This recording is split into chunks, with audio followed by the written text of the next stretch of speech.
দর্শক বিন্দু দেখেন, এই রাস্তা দিয়ে যাইতেছিলাম আর এই যে একটা লোক বসা, এই লোকটা যদি আপনি একা যদি দেখতেন কি অবস্থা রে হইতো, আপনি ভয় পাইতেন কি পাইতেন না? অবশ্যই আপনি ভয় পাইতেন। দেখেন এই যে একটা লোক বসে আছে ঝোরের ভিতরে, তো এমন যদি কি রাস্তা দিয়ে চলাফেরা করেন আর এইভাবে যদি দেখতে পান কোনো লোক বসে আছে, তখন আপনি কি ভয় পাবেন না?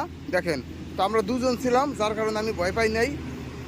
দেখেন কি অবস্থা, এই যে যখন নাকি গাড়ি যায় তখন এই লাইটে দেখা যাইতেছে। দেখেন, আমি কিছু জিজ্ঞেস করতে ভয় পেতে, এখানে বসা কেন? এখানে সাপ আছে তো, সরকে যায় বসেন, সরেন, সাপ থাকতে পারে এই জায়গা। অনেক মুরব্বী একজন লোক। দেখেন দর্শক বিন্দু, দেখেন খুব ভয়ঙ্কর একটা জায়গা।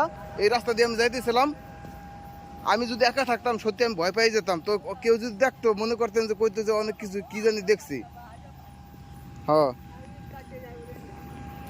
এখানে থাকেন না, সমস্যা আছে। এই যে কত রাত, এই যে কি জঙ্গল, এখানে সাপ থাকতে পারে। উঠকে যান, ভালো একটা জায়গায় বসে থাকেন। বাড়িতে যান, যে কোনো একটা বাড়িতে যান, বাড়িতে যান, ভালো হইব। এইভাবে এত এই জঙ্গলের ভিতরে বসে আছে, আল্লাহ রে কি অবস্থা। উঠকে যান, আল্লাহ আমার বাঁচাইছে। যদি একা আসতাম আমি ভয় পাই যেতাম। তো আমার সাথে মুরব্বী ছিল একজন, যার জন্য আমি ভয় পাই নেই। এই যদি আপনারা কেউ দেখতেন, অনেকে কি কইতো কইতো অনেক কি জানি কি আর শয়তান দেখছে বসা, চুল ধরে গাইছে, এই সেই অনেক কিছু বলতো। ওঠেন ওঠেন, এখন তো ওঠেন, ওই ঘরের ভিতরে যান, বাসায় যান, বাসায় যান।